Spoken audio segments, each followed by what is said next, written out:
Senator Gardner. Thank you, Mr. Chairman, and thank you to the secretaries today for your time and testimony. I wanted to start with you, Secretary Lew, talking about a number of individuals who will, by 2023, and companies removed from U.S. sanctions lists, and I hope that you could discuss several of them. What can you tell this committee about Mr. Fakhrizadeh? Is it correct to describe him as the father of the Iran nuclear program? I would defer to Secretary Moniz, who's the father of the Iranian nuclear program. That term certainly has been applied to him, yes. What about Mr. Abbasi? Is it accurate that the United Nations blacklisted him in 2009 for allegedly being an aide to Fakhrizadeh and working on Iran's nuclear and ballistic missile programs, receive relief by 2023? Senator, without commenting on each individual, if you go through the names of people who've been involved in Iran's nuclear program, any step to remove sanctions that are related to the nuclear program will involve individuals and organizations that had been involved in Iran's nuclear program. Okay, and so German engineer Gerhard Wieser, he was convicted and sentenced to 18 years in prison by a South African court in 2007 for his role in supplying centrifuge components to the AQ-Khan black market network. Is that correct? Yeah. He receives relief in 2023? I'm reluctant to get into individual names. Why? They're listed in there for relief. Yeah, why would you be reluctant? Because as a group, they all have the same characteristic. Which is what? Which is they were designated because of nuclear activities. And now they have their sanctions relief by 2023. And to the extent that Iran keeps its agreement, we will be relieving nuclear sanctions. If they don't keep their agreement, we won't be relieving nuclear sanctions. What message does this send to other proliferators around the world? I think that the message is if you violate the rules and develop nuclear weapons and we and the world take action against you, it will have significant consequence. But if you reach an agreement and you unwind your nuclear program, that will also have consequence. And so could you please provide a list or names of Americans who have been released as they have from sanctions or imprisonment as a result of these negotiations? There are none. We're happy to follow up with you on lists you might want. Thank you. To Secretary Lew again, following up on, I believe it was Senator Menendez's questions, the Iran Sanctions Act, under the JCPOA, as you understand it, if that act were simply to be extended, the date changed to 2018, obviously the national security waivers would still be in place by the President. Is that something that Congress would pass, changing the date 2016, 2018? Is that acceptable under the JCPOA? So we've obviously gone back and forth on that a few times. The reimposition of nuclear sanctions is something that, if they comply with the nuclear agreement, has a very different character than if they don't comply. And I think that right now they've agreed to take serious actions. We need to work towards the implementation of the agreement. What I was trying to say after the back and forth with Senator Menendez, we have a host of very powerful sanctions. We have tools that are not just in the and I heard you Iran explain that to Sanctions Secretary Act. Menendez. Those remain Senator available. Menendez, so if you don't mind running out of time here, just to follow up on that, if Congress were to pass an extension to 2018, obviously the national security waivers under this deal would still be in place. Would the President veto that legislation? Yeah. I think this is not the appropriate time to be discussing extending a law before we've even had the implementation period begin on this agreement. Do you think that makes the snapback provisions weaker or stronger if they're not there when the Well, that's what I was trying to get at. I think the snapback provisions are extremely powerful with or without the Iran Sanctions Act. Our oil sanctions, our financial sanctions have independent grounding. You're prepared to have a snapback without the Iran Sanctions Act in place? I think the snapback would be very powerful with or without it. Secretary Kerry, in your testimony, you stated that U.S. sanctions related to human rights, terrorism, ballistic missiles will remain in place. Your 8 ballistic missile activities continue under the agreement. How do our sanctions, if they're ineffective, if the United States stands alone, slow down their ballistic missile programs by year 8?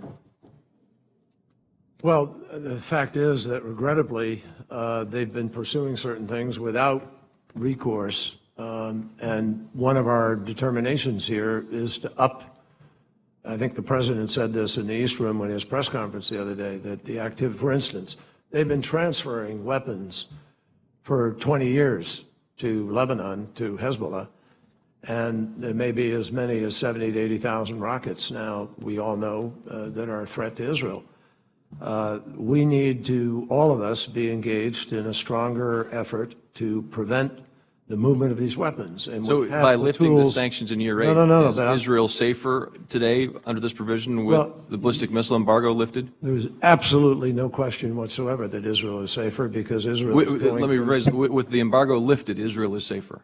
with the embargo. We're not lifting Year 8. that I embargo. can read you the Oh, United in year Nations. 8, no. Well, we still have see, what you're not looking at, Senator, and what everybody needs to take note of is separate things that apply to them. For instance, the missile control technology regime is a very powerful instrument. The security proliferation. Let me just, I understand, but I'm running out of time here. Well, I know, but With it's this part of the UN answer. language, with I the mean, United if you want to Nations ask a question language, without an answer, we can all run out of time. with the United Nations language, do you believe Israel is safer 8 years with the embargo lifted under United Nations language than it is today? There's no question in my mind because we have the ability to put all kinds of other sanctions in place as well as enforce existing UN resolutions that apply to missiles and other things. You mentioned an article in the Washington Post, how the Iran deal is good for Israel, according to Israelis who know what they're talking about.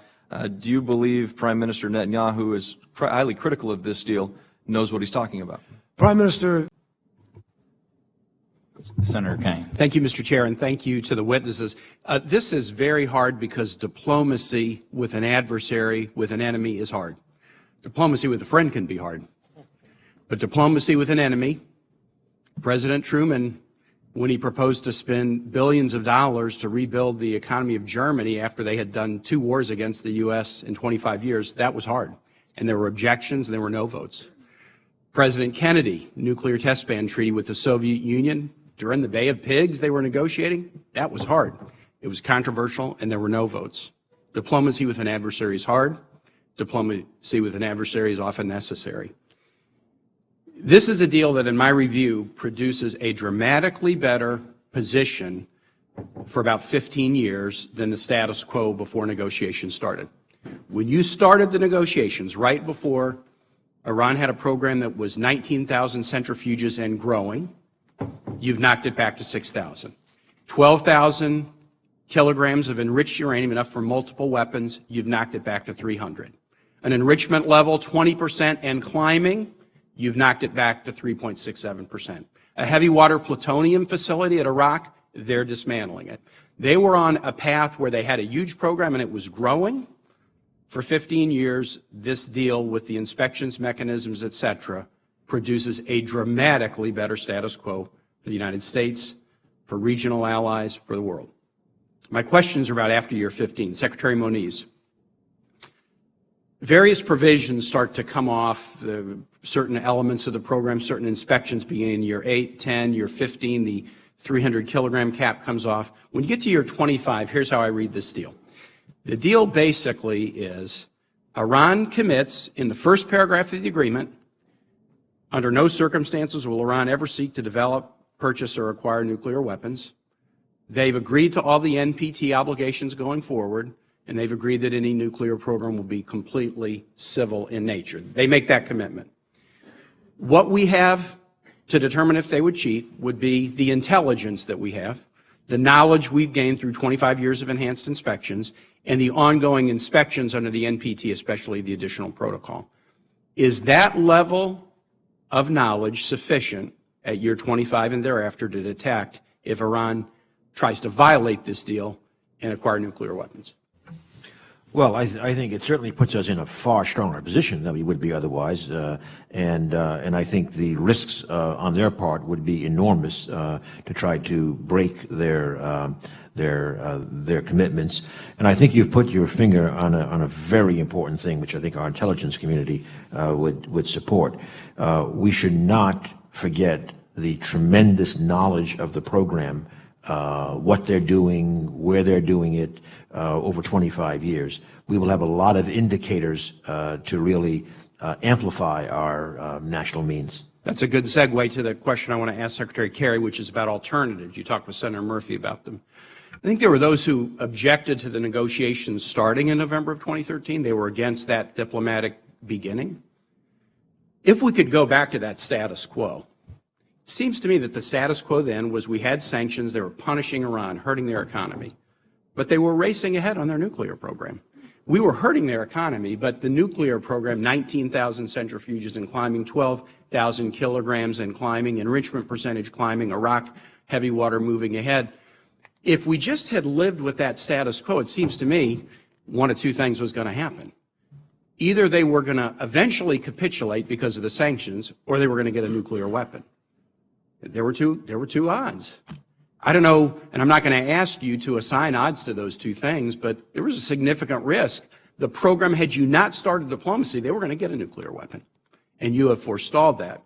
So that was one alternative. We do nothing, but that status quo was a dangerous one, where their program was rocketing ahead. Let me mention another alternative, because it's been mentioned by members of this body. After the framework was announced on April 2, a member of this body who has been a loud and influential voice in this issue said bombing Iran to end their program would only take a few days. Mr. Secretary, you've been at war. Do you find that to be a realistic statement? Well, I find it to be a factual statement in the sense that it would only take a few days, but I don't find it to be a realistic statement in terms of policy, because the implications of that, if you're not at the end of your rope, in other words, if it's not last resort, would be extraordinarily complicated for the United States. If we were to do that, that's an alternative. If we were to do that right now, would we have international support for that? Not on your life. No way. In the middle of this and would we have an international legal basis for doing it? We were in Israel in January. A number of us met with Israeli intelligence officials who said they have concluded that Iran is trying to get to a threshold, but that Iran has not yet made a decision to pursue and acquire nuclear weapons. If we were to initiate a war against Iran when they had not yet made that decision, would there be an international basis for a war? No. And furthermore, we'd be proceeding without any of our allies, which is not a small consequence. Let me flip it around on you, because I want to talk about credible military threat. If this deal is done, and if Iran confirms to the entire global community in the UN, Iran reaffirms that under no circumstances will Iran ever seek, develop, or acquire any nuclear weapons. They pledged that to the world. We're all in agreement. And then they break toward a nuclear weapon. Would we be more likely to have the support of international partners if we want to take military action to stop them from doing what they pledged not to do? Absolutely. Would we have a greater legal basis to justify taking military action to stop them from doing what they have pledged not to do? Yes. And would we have, because of an inspections regime plus existing intelligence, a lot more knowledge about how to target military action, increasing the credibility of our military threat? Yes. I don't have any other questions, Mr. Chair. Thank you. Senator Isaacson. Thank you, Chairman Corker, and Senator Cardin, thank you for your opening statements, and thank you for the way in which you've handled the beginning of this debate that we'll have over the next 56 remaining days. I'm going to be pretty brief because everything's been said, just everybody hadn't said it yet, so I'm familiar with Senate hearings when they enter their fourth hour, but I do want to make a couple of things crystal clear on behalf of my constituents, and I speak for myself as well. Secretary Kerry, you said that this has unprecedented transparency from a standpoint of inspections and holding Iran accountable. Is that correct? With the exception of the Iraq War, yes. Do you recall the debate on the New START Treaty? Somewhat. We were involved in that pretty heavily when you were chairman of the committee. That was missiles, and there's a distinction between missiles and a nuclear program. But I know we had shorter period for an access to a missile. That's a different deal. But what got the two-thirds majority that ratified the New START Treaty in the Senate was satisfaction to the Senate that the inspection regimen was quick, decisive, and the United States had access to look and verify what the Russians had told us. Is that not correct? Correct. On a missile. That's correct. But it was a verification of an agreement in the treaty. I understand. This particular agreement, as I understand it, you can correct me if I'm wrong, the IAEA is the inspector. Principal inspector. We are obviously sleuthing, and all of our intelligence communities around the world would be following it, but they're the principal and identified inspector. And we pay 25% of the cost of the IAEA, as I understand it. Is that correct? Yes, it is. And the treaty specifically says none of the inspectors can be Americans. Is that correct? In this particular thing, yes, that's correct. Those 2 points that I've raised are why people raise questions in terms of the inspections and whether they are unprecedented in their transparency. And I'll just leave that for you to respond to later, now or later, but I think you're really going to have to deal with it deeper than you have today. Well, I'm happy to, but there are a lot of reasons, not the least of which we don't have diplomatic relations with Iran, which is one of the principal reasons that we can't proceed to have inspectors and so forth. The START treaty had specific locations identified in it, pre-located.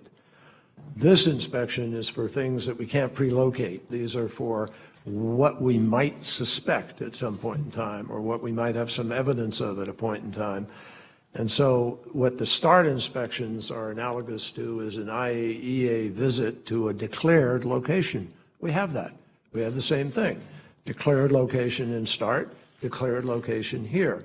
What's unprecedented here, Senator, which we negotiated, and I was, pleased we got it, is this ability for us to be able to close out the IAEA process. The reason we are all here today is that the IAEA could never get it finished. They would fight. They'd go back and forth. The years went by. Nothing closed it out.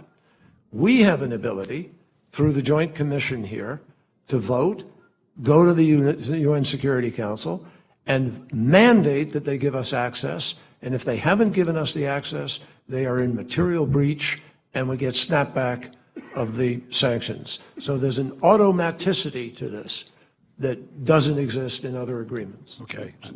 Senator, may I? In 1 second, Secretary Moniz, I want to get to one other question, then we'll elaborate. Thank you for the answer. The second thing that concerns a lot of people, and I think Senator Menendez brought it up a minute ago or in his earlier statement, was the negotiation of the 5-year when the UN embargo on conventional arms goes away. Right. It appears to me that that appeared late in the negotiations and was not something that was on the table originally or even thought to be talked about because this was a nuclear deal. Why and when did that embargo, the expiration of that embargo get into the deal? The discussions of the embargo actually began on almost day one of the negotiations. Well then, and they went on for 2 years, 2.5 years. Why in a hearing based on nuclear weapons and prohibiting the Iranians getting a nuclear weapon would we waive a sanction at some point in time in the future on exporting conventional arms? Why would that be a part of the agreement to start with? Well, let me explain to you. It's a good question, and let me answer it.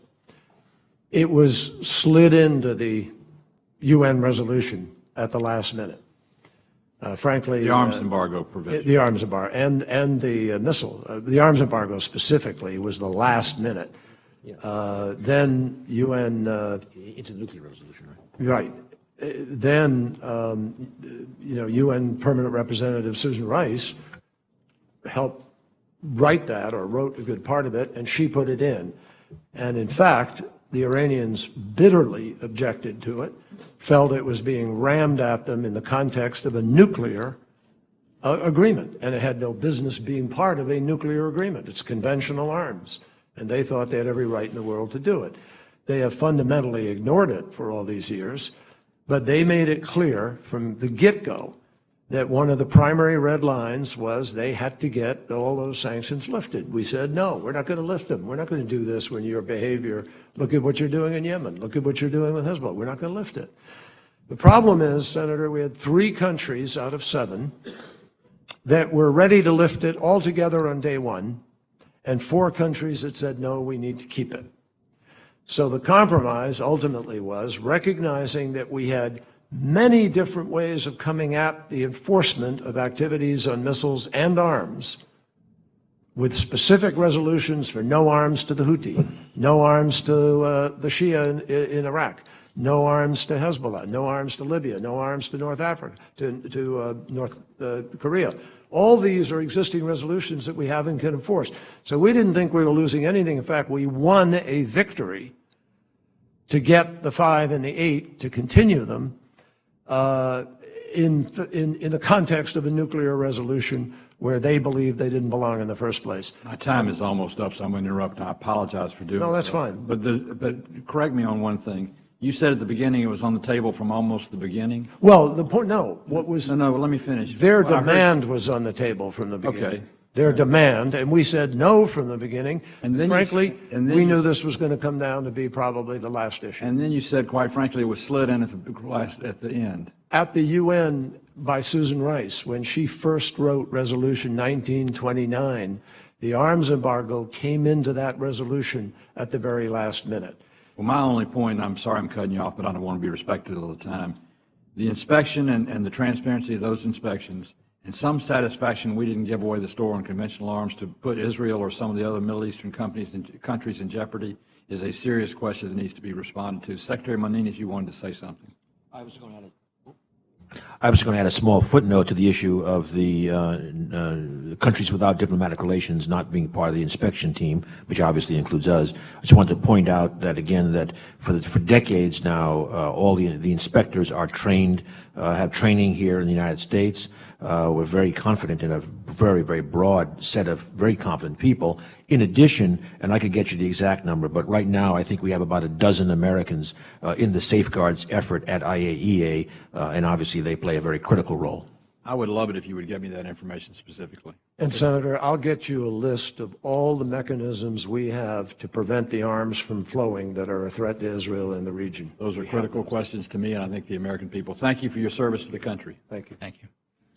Thank you, Senator Markey. We're going to take a break when we have the second round start, but can y'all make it through three more senators? Okay, thank you. Senator Markey. Thank you, Mr. Chairman, and thank you for your service to our country.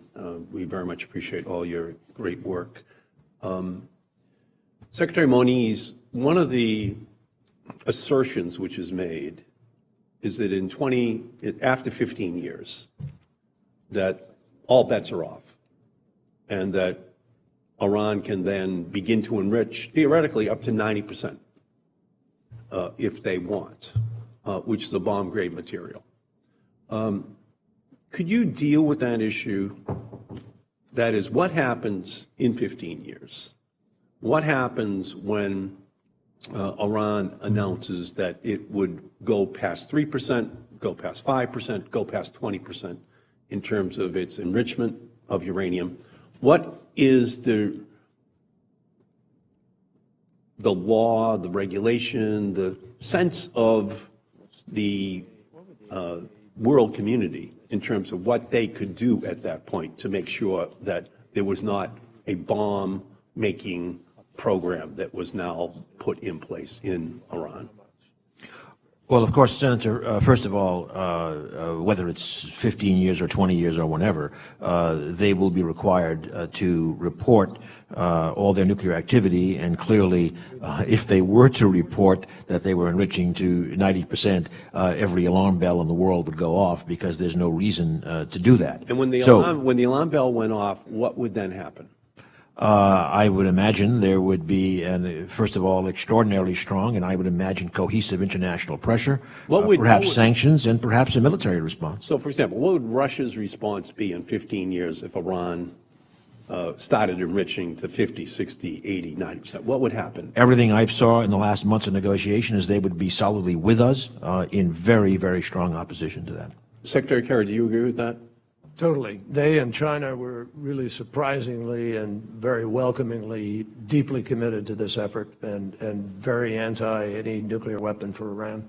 So in 15 years, Secretary Moniz, please continue. No, I was going to say, and then, of course, so I mentioned if they declared this, the alarm bells would go off. But furthermore, if they didn't declare it, which would be a more likely scenario, frankly, what we still have is, through these 25 years, actually, the containment and surveillance on any manufacturing of centrifuges, the uranium. So once again, they would need the entire supply chain covertly, which would be an extraordinarily difficult thing to carry off. Okay. So in the early years, Secretary Moniz, if Iran decided that they wanted to violate the agreement, after dismantling their program, how long would it take for them to take their rotors, their components out of mothballs and to reconstitute their program in the first 10 years if we were successful in watching its dismantlement in the early years? I'd say in rough terms, 2 to 3 years, probably to do that. That would depend a lot upon conditions of the machines, et cetera. But that's a ballpark. Yeah. Secretary Kerry. Senator, I just wanted to add something, because you're dealing sort of with this 15-year concept, but the truth is, because of the 25-year tracking of their uranium, it would be impossible for them to have a separate covert track. So the only track by which they might be able to begin to enrich would be through the declared facility, and we would know it instantaneously. And the world would say, stop. Exactly. Okay. So let me ask you this, Secretary Kerry. You spoke earlier about the Iranian foreign minister visiting the Emirates this weekend. Can you talk about that and what your hopes are for the unfolding diplomatic opportunities that may be possible in that region? I will, Senator Markey, but I would preface it by saying to all my colleagues that nothing that we've done in here is predicated on some change or something that's unanticipatable. Can one hope that this kind of opportunity perhaps provides a moment for possibilities and change? Yes, absolutely. And in fact, President Rouhani and Foreign Minister Zarif, both in their public statements embracing this arrangement, talked about how it could open a new moment in the Middle East for the countries to be able to come together and be able to resolve some of the differences that have separated them. I know for a fact that the Foreign Minister of Iran wants to engage with the GCC countries, that this is not the only country he plans to visit. He wants to sit down with them. The Saudis have indicated a willingness to sit down. So who knows where that dialogue goes, but I can guarantee you the United States will do everything that we can to encourage it and to try to help it find some kind of specific steps that might be able to begin to deal with Yemen, with the Houthi, with other issues that we face. You spoke earlier about the Saudis, and you've talked to them in the last week. Could you expand upon that a little bit more in terms of what you feel is a possibility going forward? Generally, what I would say, Senator, is this, that of course, all the countries in the region are apprehensive because they see Iran engaged with the Houthi in Yemen. They see them engaged with the Shia Iraqi in Iraq. They see them also fighting against ISIL. They also see them in Syria, where they've made the most havoc supporting Assad and supporting Hezbollah over the years. And Hezbollah obviously is a threat to Israel, a threat to the region, not to mention that there's been support for Hamas even lately. These things concern us deeply, and it concerns them. And that is precisely why we have come together and are working on what I talked about earlier with I think Senator Gardner, about the evolution of the Camp David process that begins to fill out a new security arrangement and a new understanding of how together we can push back against these activities. Thank you. Secretary Moniz, did you want to add anything in terms of the likelihood that there could be a breakout under the regime, the legal regime which we have in place, that would not be detected early enough in order for there to be an international response? No, I think a breakout would be very quickly, I think, detected, and then it's a question of the response. And of course, especially in this first decade or so, I think we have and beyond the first decade, I think we have a very comfortable period of time to do diplomatic and/or other responses. Okay. Thank you, Mr. Secretary. Thank all of you for your work. Thank you, Mr. Thank you, Senator. Senator Paul. Thank you for your testimony. I continue to support a negotiated solution and think it preferable to war. I think a military solution in all likelihood will accelerate the possibility of them having nuclear weapons, of ending inspections, etc. However, it does have to be a good deal, and I think that's the debate we have. Secretary Kerry, I guess I would ask is, in general, how would you describe Iran's history of compliance with international agreements? Would you say they're generally trustworthy or generally untrustworthy? There's no trust built into this deal at all. It's not based on any concept of trust. And I agree. I think everybody sort of understands that. The Ayatollah's recent comments where he said, the Americans say they stopped Iran from acquiring a nuclear weapon. They know it's not true. So we have the history of, untrustworthiness. We have a lot of verbal or verbiage coming from the Ayatollah already saying, well, this really isn't any limitation on our ability to make a weapon. So really then it comes down to a good agreement. Someone asked, well, will this stop them from having a nuclear weapon? Yeah, if they comply, sure. So then the question is compliance. And my question and I guess my problem is that there's a great deal of credence being given to snapback, sanctions as this lever to get them to comply. Secretary Liu talked about there being a phased reduction in sanctions. That's not exactly the way I read the agreement, though, because they do have to do some things, and I think they're significant things, reducing the amount of enriched uranium, et cetera, to a low level and getting rid of centrifuges, et cetera. The problem is that the wording of the agreement then says the sanctions are simultaneously withdrawn, and the vast majority are. There's some compliance, but to me it's the initiation of compliance. I'm more worried about the continuing compliance after that, and I think the argument would be that snapback sanctions will be that lever. I guess my preference would have been that there would have been more of truly a phased reduction or a stepwise reduction over a many-year period of the sanctions and not the immediate release of sanctions. And I guess my question is, in the negotiations, was there discussion? Was it ever our position that we shouldn't have simultaneous release of all sanctions, but more stepwise or gradual reduction in sanctions to ensure compliance? Well, this was obviously at the heart of the negotiation, which is why we drove such what we consider to be very hard bargain with respect to what they needed to do. Look, it was always the fundamental equation of this negotiation. You folks pass sanctions, we pass sanctions. And our passage of sanctions was specifically to bring them to the table to negotiate.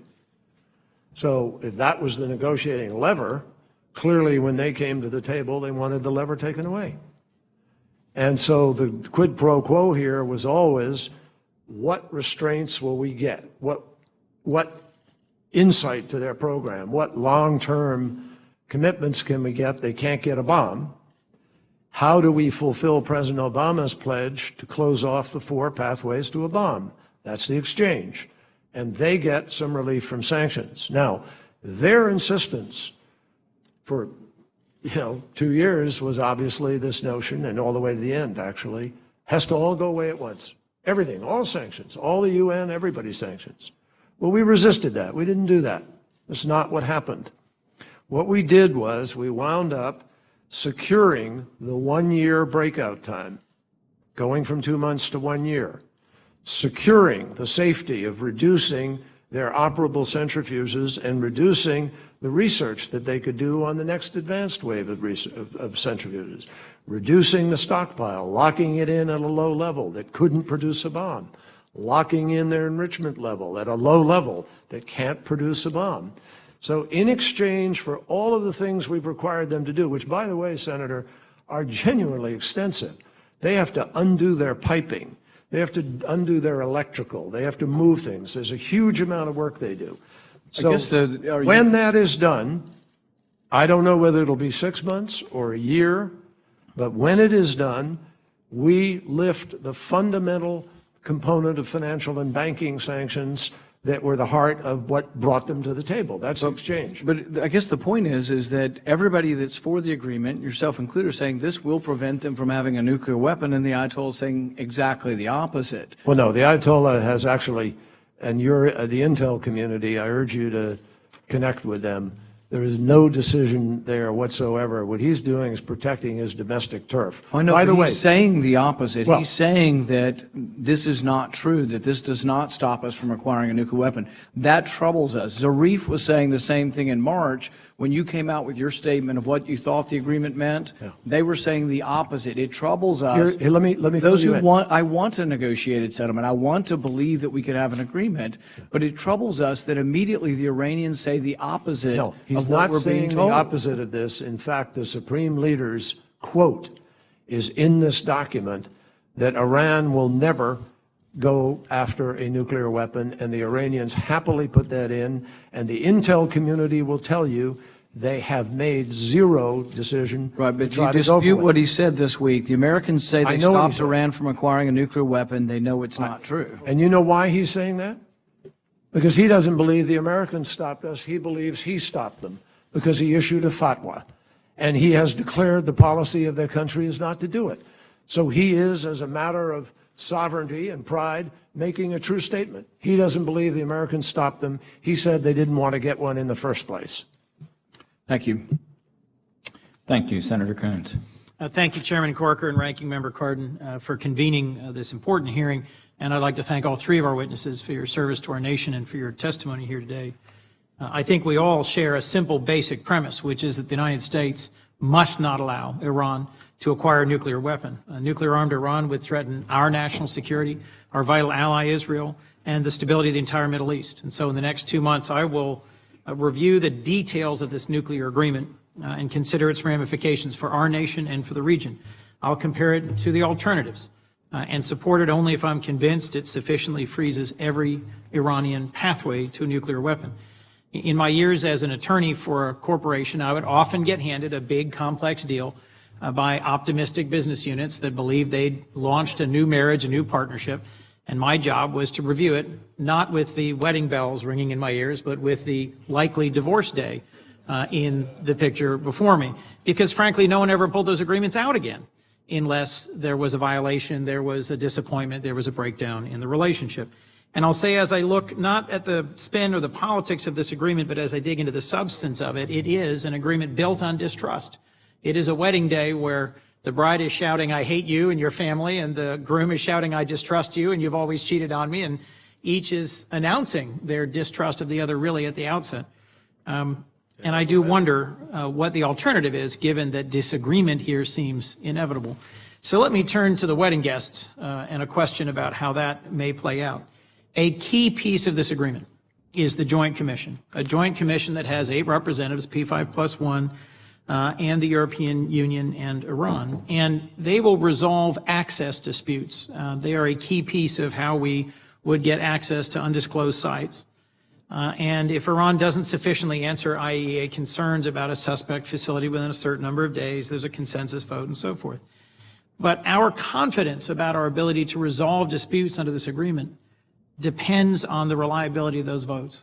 And I don't mean to impugn the partnership of our vital allies who've gotten us to this point, but I am concerned that CEOs from many European nations are already winging to Tehran and talking about significant of the EU or our other allies, given what will be, I suspect, significant economic interests that might inspire them to either direct the EU to vote against access or block access for us. How confident can we be of our allies' enduring support of our interests in the, I think, likely event of cheating?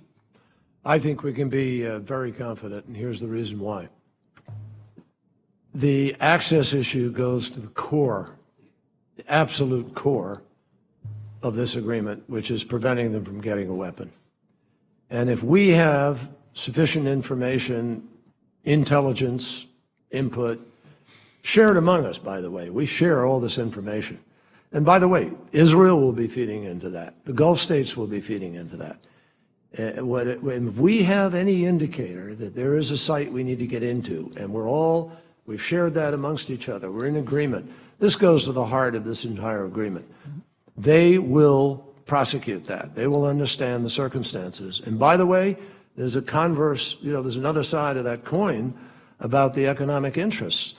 You have a young generation of Iranians who are thirsty for the world. They want jobs. They want a future. Iran has a huge stake in making sure there isn't an interruption in that business and that they are living up to this agreement. So if, in fact, even when you're way beyond the 15 years, if we find there's a reason for us to have suspicion under the additional protocol and we can't get in, the United States alone, for the duration of the agreement, has the ability to snap back in the UN by ourselves. We always have the ability to put our sanctions back in place, and given our position in the world, and that's not going to change in the next 10, 15 years economically, we're still the most powerful economy in the world, we will have an ability to have an impact on their transactions and ability to do business. So we believe we are very well protected here, Senator Coons, because we created a one-nation ability to go to the Security Council and effect snapback. Well, let me, if I could follow up on that, Mr. Secretary, the snapback sanctions that we can effect through the UN Security Council, are they the broad sweeping financial sector sanctions that we worked on together and that brought Iran to the table, or are they a paler version of that? Oh, no. They're the full Monty. Because as you know, we've had debate among some of the colleagues on this committee whether or not this agreement prevents the reimposition. Well, we have a choice. We do have some discretion. I mean, language is in there that says in whole or in part. Now, if we find there's some minor something and we want to slap the wrist, we can find an in part. So that's up to us. So in your view, we have the ability to ratchet back sanctions in pieces or in whole? If needed or in whole. Let me, if I might, turn to Secretary Moniz in the time I have left. About centrifuge development. If you would just, I'll articulate the question and then if you'd have an answer for me. How long did it take Iran to master the IR-1 centrifuge? What's the difference in performance between the IR-1 and the IR-8? And how long do you think it will take Iran, given the restrictions of this agreement, if observed, to master the IR-6 and 8? And then what would the impact be on their ability to enrich after years 10 to 15? So, Senator Coons, first of all, the IR-1, of course, they've been working on it for quite some time, and they have some challenges still. The terms of the R&D and the more advanced machines, of course, first of all, the program does substantially shift back in time their program plans. Where they are today is the IR-6 that you mentioned is, let's say, 7 or 8 times more powerful than the IR-1, and they are already spinning small cascades of that with uranium. The IR-8, which is projected to be maybe 15 times more powerful, is at the mechanical testing stage only. That's what got frozen in the interim agreement. So if I might, in closing, Mr. Chairman, it would be perfectly reasonable to expect that on a 10-year time horizon, the IR-6 and 8, which they're already testing cascades of the 6, they've already got mechanical testing of the 8 underway. It'd be reasonable to expect that a decade from now, they'd be 15 times better, faster at their enrichment, but not 100. We don't believe that they will have, with this schedule, we don't think that they will have, be anywhere near ready for industrial scale deployment of those machines, certainly not in the decade and for some years thereafter. Thank you, Mr. Chairman. Thank you, Mr. Chairman. Senator Brasso. Thank you very much, Mr. Chairman. Thank you all for being here. Secretary Kerry, you mentioned a Washington Post story related to Israelis who know what they're talking about. I'd like to point out to you, that wasn't even in the newspaper. That was a blog post. And it was written by someone who's been described as a left-wing political activist. And if I have to choose between them and the Prime Minister of Israel, Prime Minister Netanyahu, I'm going to stand with the Prime Minister of Israel. But if you want to start talking about the newspaper, let's take a look at yesterday's New York Times, a real news story. Some experts question verification process in Iran accord. First paragraph, the Obama administration's claim that the Iran nuclear accord provides for airtight verification procedures is coming under challenge from nuclear experts with long experience in monitoring Tehran's program. Several experts, including a former high-ranking official at the IAEA, said a provision that gives Iran up to 24 days to grant access to inspectors might enable it to escape detection. Quote, a 24-day adjudicated timeline reduces detection probabilities exactly where the system is weakest, detecting undeclared facilities and materials. So I would just say to all three of you, I find it very telling and very disturbing that the President of the United States decided to go to the United Nations on Monday before coming to the American people. I think the American people have a right to have their voices heard. We expect to hear from them in August as we head home and listen in town hall meetings across the country. I think Congress has the right and the responsibility to provide oversight. Secretary Kerry, our nation's highest military commanders have very clearly warned the President, have warned you, have warned Congress that lifting the arms embargo and current restrictions on ballistic missile technologies to Iran would be wrong. On July 7th, this year, the chairman of the Joint Chiefs of Staff, Martin Dempsey, testified before the Senate Armed Services Committee. He was unequivocal. He said, under no circumstances should we relieve pressure on Iran relative to ballistic missile capabilities and arms trafficking. Under no circumstances. That's what he said. Defense Secretary Ash Carter also testified about Iran. He said, we want them to continue to be isolated as a military and limited in terms of the kinds of equipment and materials they're able to get. And just 7 days later, you did the complete opposite of what our military advisors very clearly warned against.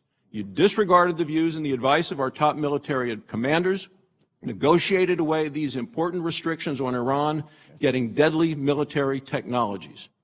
U.S. negotiators, I believe, capitulated, surrendered, agreed to lift the arms embargo to get this deal. And Russia, I must point out, can gain about $7 billion from arms sales to Iran. This administration repeatedly ignores the advice of our military leaders when it comes to important national security decisions. The administration ignored General Odierno's recommendations to keep U.S. troops in Iraq after 2011. President Obama withdrew all of the troops. The administration ignored Secretary Leon Panetta's, chairman of the Joint Chiefs of Staff, and Martin Dempsey's recommendations to arm vetted Syrian rebels. President Obama refused. The administration is now coming to Congress once again, ignoring the advice and recommendations of our military leaders. This time it's about Iran. Mr. Secretary, how can you justify ignoring this advice and the judgment of military commanders responsible for securing the safety of the American people? Well, Senator, we didn't. I work with Marty Dempsey. I have great respect for him. We heard what he said very clearly, and we respect what he said, which is why we have the 8 years and why we have the 5 years. In fact, we held out very, very strongly to keep them. And the fact is, Senator, during those 5 years and those 8 years, we have all the options available to us in the world to strengthen or find other means or deal with those very issues. So they're not gone. They're there. We respected his advice. Moreover, we have additional capacities to be able to deal with missiles. We have the lethal military equipment sanctions provision in the Foreign Assistance Act. We have the 1996 Iran Sanctions Act. We have the Iran-Iraq Arms Non-Proliferation Act. We have, those are unilateral tools, by the way. We have a bunch of multilateral tools, a Proliferation Security Initiative with 100 countries, which works to help limit Iranian missile related imports and exports. We have the Missile Control Technology Regime, which does a lot to prevent the growth of any missile capacity. So, you know, there are many things we will continue to do, but it didn't go away. We actually kept it. And we kept it notwithstanding the fact that 3 out of 7 of the negotiating parties wanted to get rid of it altogether. We kept it. Next thing, on the UN. You know, we fought for the prerogatives of the Congress. But, you know, 6 of the 7 countries we were negotiating with are not beholden to the United States Congress. If their parliaments passed something and said, you got to do this or that, and you were being told what to do, you'd be pretty furious. They were negotiating under the United Nations. And their attitude was, we finished negotiation, we ought to be able to conclude our agreement and put it before the UN. And we said, wait a minute, our Congress needs to be able to review this. So we got them to accept a 90-day provision in the agreement for non-implementation. They are respecting our desire, and we're respecting your desire. For 90 days, there's no implementation of this. If they had their way, they'd be implementing it now, immediately, but they're not. So I respectfully suggest that we have to have a balancing here of interests and equities. I think we have preserved the prerogative of Congress. The same consequences will apply if you refuse to do this deal with the UN vote as without it. Same consequences. And none of us have sat here and thrown the UN vote at you. We're simply saying this is a multilateral agreement that's been negotiated by 7 countries. I'd say the same thing if I was here without the UN vote. Well, you know, it's interesting. Secretary Lew mentioned that you said a deal our partners believe is a good one, and Secretary Kerry, you had talked about the P5+1, and you said, and they're not dumb. Well, I agree with that. They're not dumb. And it makes me, though, wonder if Russia truly is our partner in this. We pressed the reset button. We saw how that failed. We see Putin's belligerents around the world. I believe Russia and Iran teamed up against the United States during these negotiations. Actually, the Iranians were furious at the Russians on any number of accounts. The Russians, they felt, were not cooperative with them and didn't help them. You're exactly wrong. Well, that's the time will judge us on all of that. But just coming back from Ukraine and seeing what's happening, as well as from Estonia and Latvia and Lithuania, I can see the belligerence and the aggression of Russia, and I see it in this agreement. And it's not because they are our partners or were our partners or are going to be our partners in the future. Thank you, Mr. Chairman. My time has expired. Thank you. It's my understanding you guys want to keep rolling for a while and not take a break. Is that correct? I didn't know that. I don't know. That's what Julia had mentioned to us. But if you want to take why don't we take a 5-minute break? Y'all are. 5-minute break taken. And spending as much time with us. Each of us, I think, will be very brief just to try to finish up before you go over to the House. I want to make just a couple of points and move to Senator Cardin. We just, on the PMD issue, it's my belief that whether that is resolved in an A+ fashion or D- fashion, the sanctions relief will continue. And I will say that Salahi today has stated that by December 15th, at the end of the year, the issue of PMD should be determined. The IAEA will submit its report to the Board of Governors. It will only submit it. The Joint Comprehensive Plan of Action will continue independently of the results of this report. That's exactly the way that I read the agreement. I don't see any debate there. Secondly, I believe that the Secretary continues to create a false narrative about where we are. I would just like to remind him of the letter from Secretary Geithner to Senator Levin on December the 1st, 2011, when Senator Menendez had an amendment to the NDAA regarding the CBI sanctions. And here's what he said. However, as currently conceived, this amendment threatens severe sanctions against any commercial bank or central bank if they engage in certain transactions with the CBI. This could negatively affect many of our closest allies and largest trading partners. And highlighted, rather than motivating these countries to join us in increasing pressure on Iran, they are more likely to resent our actions and resist following our lead, a consequence that could lead that would serve the Iranians more than it harms. And obviously, that wasn't the case.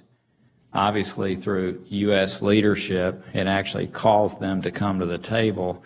And again, I think that you unfairly characterize where we are, and that I do believe that with your leadership and others, if Congress were to decide that this was not something worth alleviating the congressionally mandated sanctions, a different outcome could occur. But with that, Senator Cardin. Mr. Chairman, I want to follow up on that point with Secretary Lew, because I'm in agreement that we have in Congress been the strongest on sanction type of legislation, whether it relates to the nuclear activities of Iran or whether it relates to their terrorism or their missile program. And whether it's the Obama administration or the Bush administration or any previous administration, they prefer to act on their own rather than having Congress provide the framework. But in reality, it's worked to America's advantage, and it's given us a strong position to go internationally to get sanctions imposed. So it's worked. Bottom line, the system has worked for U.S. leadership. So Secretary Lew, I am concerned, and I started with this question, I'm going to come back to it. Paragraph 26 says we will refrain from reintroducing or reimposing the sanctions that have been terminated. And you've gone through some of the things we can do for non-nuclear related activities, but if it's an institution, say the Central Bank of Iran, that is getting relief under this JCPOA, and we have clear evidence that they've been involved in sanctionable activities that are non-nuclear related, can we sanction them under this agreement? Absolutely. Senator Cardin, I've tried to be clear. If there are non-nuclear sanctions being imposed, we have retained all of our rights. Including an institution has been... Including institutions that are delisted. It just can't be a pretext to put back nuclear sanctions. I agree with that. Yeah. I understand.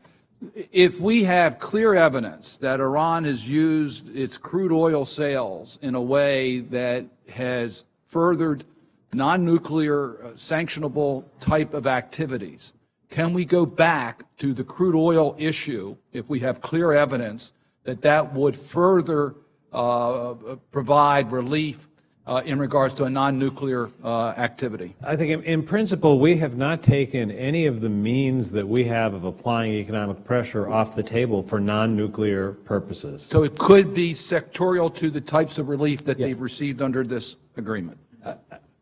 It would have to be justified based on a non-nuclear basis. Okay, that's very helpful, and we are going to be free to have some interesting discussions as we move forward. Second point, and this is to Secretary Kerry quickly. I'm very happy to hear you say about our strong commitment in the region. The security issues are changing. They're changing for Israel, they're changing for our allies. No question with ISIS in North Africa and Syria, in addition to Iran. If you'll just quickly, how we are committed to making sure that Israel is secure in that region with a true and trusted partnership with the United States to meet any challenge that they may confront as a result of the changing circumstances. Thank you, Senator. First of all, I begin by saying that I'm proud that I had a 100% voting record for 29 years here on the subject of Israel. And I have worked as hard as anybody here, I think you know, over the last years to try to meet these needs with respect to the peace and stability demands for Israel. We are completely, I think it's fair to say that even with this disagreement, we are constantly in touch and working with the intel community, with their folks, and we continue to dialogue about the threats to Israel. We understand those threats. They are real. They're existential. And there's no debate in this administration whatsoever about our willingness to commit anything and everything necessary to be able to provide for the security of Israel. Now, we believe that security of Israel will also be enhanced by not only this agreement, but by bringing the Gulf states together in a way that can deal with some of the problems of the region, and particularly Daesh, Assad, Syria, and so forth. And that's very much on our agenda at this point in time. Thank you. I'll yield back my time. Yeah, I do want to say there's a significant disagreement among our allies and Iran over the issue that was answered relative to reapplying nuclear sanctions in other areas. I'd love for you to develop a letter. I'm sure Iran wouldn't sign it, but one where Great Britain, France, and Germany and the EU agree with the statement you just made, because I just met with them, and my impression, maybe I don't understand things correctly, was they're in strong disagreement with the statement that you just made. Senator Johnson. Thank you, Mr. Chairman. I think it's abundantly clear from this hearing is that this is obviously complex. This agreement is subject to different interpretations, which kind of leads me to believe, and I'm not blaming you or the administration, I blame Iran. I just believe that this is going to end like our sanctions and the program against North Korea. And I think in the end, Iran will have a nuclear weapon with ballistic missile technology. So that's why I want to quick go back to Secretary Moniz. I was surprised, I'd say disappointed, that you weren't aware of the recommendations from the 2008 EMP Commission report. By the way, and again, but I guess I caught you by surprise. You weren't expecting that for this hearing. Just so you know, that was commissioned by the 2001 National Defense Authorization Act. They reported in 2004 and 2008. And this is something certainly I'd heard about before I ever came here, and just, well, this is Star Wars stuff, and it couldn't possibly happen. But again, you acknowledge knowing Dr. Richard Garwin, correct? Absolutely. A brilliant man. Yes. And I know he worked with Enrico Fermi, who Mr. Fermi referred to him as one of the few true geniuses he'd ever heard or ever known. Dick is a national resource. He testified, and my ranking member during the hearing said, "Oh, you know, he looked into this, and somebody said it was hokum." The threat of EMP, the threat of GMD is not hokum. It's a real threat, and I think it's a growing threat when you have North Korea, potentially a state like Iran, if this thing turns out like North Korea. We have multiple threats of this, and particularly in light of the fact that we know Iran has been testing a potential EMP attack using a Scud missile off of a ship, which would be one of our threats, particularly on our southern border when we have no defense, or potentially a satellite orbiting.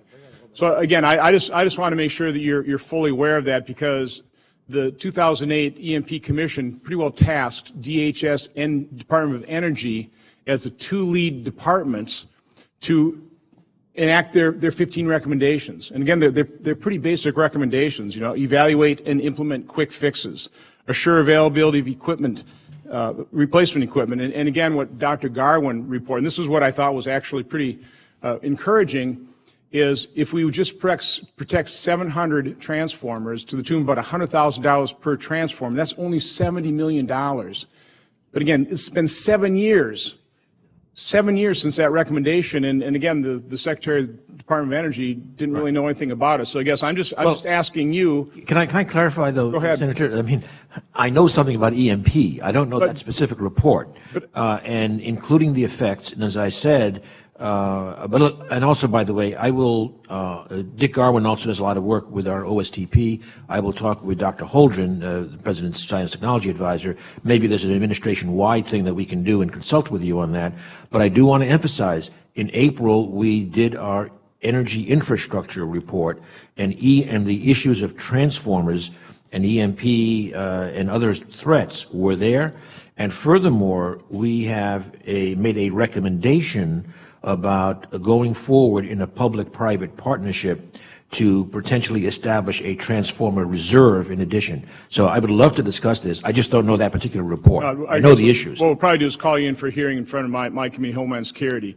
Yeah. But again, these recommendations issued in 2008, 7 years later, and according to GAO, who also testified, of the 15 recommendations, we've done virtually nothing. So this is a real threat. America needs to understand, certainly the Secretary of Department of Energy needs to be aware of these recommendations and be working toward their implementation. And there's a relatively quick fix, which we will quite honestly add as an amendment to authorize spending $70 million. It's imperfect, but it goes a long way toward protecting some of those transformers. So I hope you'll be supportive of that. Okay. Senator Menendez. Thank you. Well, thank you, Mr. Chairman. Ms. Secretary Lew, I basically understood your answers to my previous questions, say that you have no intention of seeking reauthorization of the Iran Sanctions Act, an act that in October 3rd of 2013, entitled, in a hearing entitled Reversing Iran's Nuclear Program, Wendy Sherman and David Cohen heralded as critical to moving forward. In 2014, negotiation on Iran's nuclear program, another hearing, they both said the same thing and talked about the important congressional sanctions. So it seems to me that if you want a deterrent, Iran has to know consequences. Maybe it will never be called into play. That's fine. That's good. Hopefully they won't be called into play. But they need to know what the consequences are. And so as far as I'm concerned, I think we should be moving to reauthorize the sanctions that Congress passed and that expire next year, and let the Iranians know that if they violate, those are one of the things they're going to have to go back to. So I'm going to move to reauthorize them because I think it needs to be part of the deterrence. So let me ask Secretary Kerry the following question. Do you believe that Iran will be and should be a regional power? Do I believe that they should be in the future or something? Will be and should be a regional power? Well, I think to some degree there's an element of power in what they're doing right now. So I don't know about the will be, but do I want them to be? Not in the way that they behave today, no. Right. Well, I'm glad to hear that because, you know, the president in a column with Tom Friedman said that the truth of the matter is that Iran will be and should be a regional power. But that's a pretty bold statement about a country that is the largest state sponsor of terrorism in the world as defined by our government. So they would have to be a dramatically different Iran to have any aspiration for them to be a regional power. I think, Senator. Let me ask you one final thing. You're an excellent lawyer, and when you can get to argue something both ways, if you can achieve that, that's great. So I've heard you argue we will have everything on the table that we have today. We will have the sanctions. We will have a military option. Then I've also heard you say sanctions is not going to get Iran to stop its nuclear program in terms of, and a military option will only deter them for 3 years. So isn't really what you're saying that at the end of the day, we hope that Iran will change its course over the next 10 to 15 years? That if they violate, we'll get notice from 3 months that we had to 12 months, a year. But at the end of the day, neither sanctions nor a military option is going to, if I listen to you, your arguments, nor a military option is going to ultimately deter Iran if they decide to do so. So doesn't that in essence say to us that we are reconciled at the end of the day if they want to accept Iran as a nuclear weapons? Absolutely, positively not. Okay. Not in the closest of imagination. I'll tell you why. They're not going to be sanctioned into submission. We've seen that. They have what is called their resistance economy. There are limits to what our friends and allies are able and willing to do. You know the challenge we've had in just bringing people along on Ukraine. Bringing people along, particularly the Russians and the Chinese, over a long period of time is going to be very, very difficult. There's sort of a half-life, if you will, to the capacity to keep the sanctions pressure in place. In addition to that, on the military option, we all know, as it's described to us by the military, it's a 2 to 3 year deal, whatever. Now, that option is real. It's a last resort option. If you can't make diplomacy work, if you can't succeed in putting together a protocol that they have to follow by which they live, which guarantees they won't have a weapon, that's your sort of last resort. But it shouldn't be the first resort. It shouldn't be the place you force yourself to go to. And I think given the structure of this agreement, we have a much better option. Because whenever it is, 15 years, 20 years, whatever the moment is that the alarm bells go off on a civil nuclear program, which has 24/7 access, which has inspectors, which we will know has suddenly moved from 5% to 10% to 20% enrichment, all the alarm bells go off. We will have the ability to bring those nations back together.